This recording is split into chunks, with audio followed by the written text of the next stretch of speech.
Chosen one, God are happy with how God you are. Not because you have lived a flawless life, not because you never questioned, never failed, never became tired, or never cried behind a door that you closed so no one would hear you. God is not measuring you by the polished version people see. Heaven has seen the quiet parts, the prayer you whispered when you had no beautiful words, the hope you protected when the evidence looked discouraging, the effort you made when nobody thanked you, the smile you offered without pretending your own pain did not exist, the care you gave to people who could do nothing for your reputation. These things do not purchase God's love. They are not coins placed into heaven so that heaven owes you a miracle. They reveal what has been growing in you. You keep believing. You keep expecting your life to become different. You keep trying. You keep making room for joy. You keep loving the people around you. And perhaps you have underestimated what that means. You thought your life would matter only when the great door opened, when the prayer was answered, when the money arrived, when the family understood, when the healing was complete, or when the world finally recognized what you carried. But God has been present in the becoming. The person you are while waiting is not a temporary person. The kindness you practice before the breakthrough is not wasted. The faith you hold in an ordinary room is not less sacred because there is no audience. This message is not telling you that every desire will arrive exactly as imagined. It is telling you that your character already tells a story. You have been becoming someone who can carry a different life without losing a tender heart. Faith is often described as certainty, but much of real faith is quieter than certainty. It is trust practiced in the presence of unanswered questions. You have believed in God, but that does not mean you always felt God. There were seasons when prayer felt alive, and seasons when every sentence seemed to fall back from the ceiling. There were days when gratitude came easily, and nights when you wondered why heaven seemed silent. Still, something in you kept turning toward God. You returned after disappointment. You prayed after anger. You opened your heart after embarrassment told you to hide. Even when you could not understand the road, you resisted the idea that your life was meaningless. That is not weak faith. It is faith that has passed through weather. Maybe you have judged yourself because your faith was not always confident. You heard other people speak with absolute certainty, and you compared their public words with your private questions. You assumed doubt made you disloyal. But a question can be an act of relationship. People do not wrestle with someone they have completely stopped seeking. Sometimes the honest prayer, "God, I do not understand," contains more trust than a confident sentence spoken only to impress a room. Your faith is not proven by denying reality. You can believe in God and visit a doctor. You can believe in God and speak with a counselor. You can believe in God and review the facts, change a plan, ask for help, or admit that you were wrong. Faith does not require the abandonment of wisdom. Faith gives you courage to meet reality without believing reality is the whole of your identity. God is not offended by your honest heart. The faith that keeps returning is more durable than the performance that never admits fear. Imagine a fictional man named Daniel. As a child, Daniel carried a quiet conviction that his life would be different. He could not explain what different meant. He only knew that the pain in his family would not be the final inheritance. He watched people repeat the same anger, the same silence, the same fear around money, and the same habit of calling survival peace. He loved them, but something in him said, the story can change. Daniel grew older and expected change to arrive dramatically. He imagined one opportunity would remove every wound. One successful season would silence every doubt. One answered prayer would make the years of waiting finally make sense. But transformation came differently. It came when he learned to apologize without defending himself. It came when he stopped spending money to soothe pain. It came when he chose not to repeat a cruel sentence he had heard throughout childhood. It came when he asked for support instead of disappearing. His life became different before it became impressive. Hope becomes dangerous when it demands fantasy. It becomes powerful when it supports faithful action. Believing your life will be different does not mean every plan is a prophecy. It does not mean rejection proves an enemy is blocking your destiny. It does not mean you should ignore risk, force relationships, borrow recklessly, or interpret urgency as divine instruction. It means the past does not receive permanent authority over the future. You can inherit patterns without being sentenced to repeat them. You can come from fear and learn peace. You can come from chaos and build consistency. You can come from emotional distance and learn honest affection.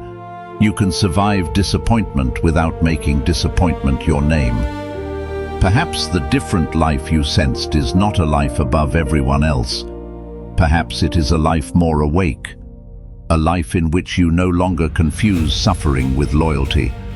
A life in which success does not require you to become cold. A life in which your children, friends, co-workers and neighbors feel safer because you chose to heal what others normalized. Do not despise a small beginning. The future changes each time an old pattern reaches you and does not pass through you unchanged. You have always tried. Not perfectly, not endlessly, not without days when you wanted to stop, but you tried again. People often see the result and miss the repetitions beneath it. They do not see how many mornings you negotiated with exhaustion. They do not see the skills you learned slowly, the money you saved a little at a time, the temptation you walked away from, or the private habits you rebuilt after falling back into them. God sees effort differently from a world obsessed with display. The world asks, did you win? Grace also asks, did you become honest? Did you remain teachable? Did you care for what was entrusted to you? Did you begin again without turning your failure into permission to destroy yourself? Effort matters. But hear this carefully. Exhaustion is not holiness. Rest is not betrayal. You do not have to injure your body, neglect your family, ignore warning signs, or accept exploitation to prove that you are serious about your calling. Sometimes trying again means working harder. Sometimes it means changing the method. Sometimes it means receiving training. Sometimes it means leaving a room that only rewards your self-abandonment. Sometimes the faithful action is sleep. Healthy perseverance can respond to information. It does not worship one route. It can accept feedback without accepting contempt. It can pause without declaring the mission dead. It can distinguish a difficult season from a harmful environment. If effort never listens, it can become pride wearing the clothes of faith. If rest never ends, fear may be disguising itself as patience. Wisdom asks for the next honest step. Not the most dramatic step, not the step that will impress strangers, the next honest step. Send the application, make the appointment, study the lesson, repair the mistake, ask the question, take the walk, put the phone down, begin the page, review the budget, tell someone you need help. You do not need strength for the entire future today. You need enough courage for the step that belongs to today.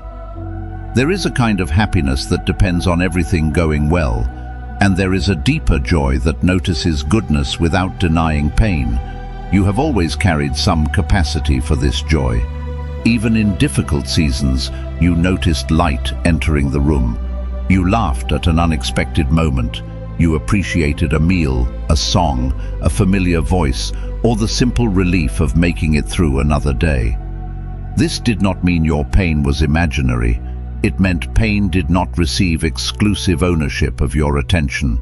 You do not have to smile every moment to prove you trust God. You do not have to call a wound a blessing before you have even allowed yourself to name the wound. You are allowed to grieve. You are allowed to be angry about injustice. You are allowed to feel tired, disappointed, or confused. Happiness that requires emotional dishonesty is a costume, not freedom. True joy has room for tears. It can sit beside grief without demanding that grief leave immediately. It can say, "This hurts, and there is still something worth loving here." It can receive a beautiful moment without fearing that gratitude will invalidate the struggle. Perhaps this is one reason people feel safe around you. Your happiness is not always loud. Sometimes it is the warmth you bring into an ordinary conversation. Sometimes it is your refusal to make every room pay for what happened to you elsewhere. Sometimes it is the way you celebrate another person's good news without treating their blessing as evidence of your abandonment. That is spiritual maturity. Another person's light does not reduce yours. Their season is not a verdict on your timing. You can rejoice with them and still carry your own unanswered prayer. You love the people around you. You remember small details. You notice changes in a voice. You want people to feel included, protected, and understood. You give time, attention, encouragement, food, work, prayer, and presence. Some of what you have given was never acknowledged. Some people received your care and called it ordinary because they did not know what it cost you. God knows. But love does not ask you to disappear. There may have been times when you confused love with unlimited access. You answered every request because saying no made you feel guilty. You carried responsibilities that belonged to other adults. You kept peace by remaining silent while resentment grew inside you. That pattern can change. A boundary does not cancel love. An honest no can protect a sincere yes. You can forgive someone without returning to an unsafe situation. You can care about a person without financing their destructive choices. You can pray for reconciliation without forcing contact before there is truth, accountability, and safety. If someone threatens, abuses, stalks, coerces, or repeatedly violates your safety, seek qualified local help. You do not need to wait for a special spiritual sign before protecting life. Mature love is not measured only by what it gives, it is also measured by what it refuses to enable. Love tells the truth with humility. Love listens before advising. Love respects another person's agency. Love apologizes for impact even when the intention was good. Love does not use generosity to create debt. Love does not demand gratitude as proof of loyalty, and love includes the person through whom you experience the world. You are not outside the command to love. Caring for your mind, body, time, and safety is not selfish when it helps you love from freedom instead of fear. Faith without hope can become endurance with no horizon. Hope without effort can become fantasy. Effort without joy can become punishment. Joy without love can become escape. Love without faith, hope, effort, or wisdom can become self-erasure. But together, these qualities form a life with depth. Faith tells you that reality contains more than what fear can see. Hope tells you that the past is not the final author. Effort gives your hope hands and feet. Joy keeps your spirit from becoming a machine. Love ensures that your becoming creates shelter, not superiority. This may be what God has been forming in you, not a person who believes they are above others. A person who can be trusted with more because they are learning to remain human. You can dream without despising the present. You can work without worshipping achievement. You can be happy without denying suffering. You can love without abandoning yourself. You can believe in God without pretending to know everything God is doing. That balance is not weakness, it is strength that no longer needs to shout. There will be days when you do not feel faithful, days when hope sounds far away, days when effort becomes difficult, happiness feels unavailable, and love requires more patience than you believe you have. Those days do not erase who you are. A tired person is not a faithless person. A grieving person is not an ungrateful person. A person who needs help is not a failed person. Your identity is larger than one emotional day. When you cannot carry all 5 qualities, choose one small expression. Faith may be one honest sentence. God, I am still here. Hope may be opening the curtains. Effort may be taking prescribed medication, drinking water, or answering one necessary message.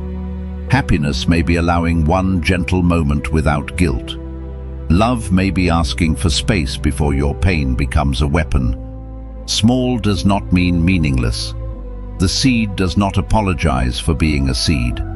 If low mood, panic, sleeplessness, disturbing thoughts, or inability to function persists, spiritual encouragement can accompany qualified care. It should not replace it. God's help can arrive through prayer, community, medicine, counseling, rest, practical planning, and people trained to respond.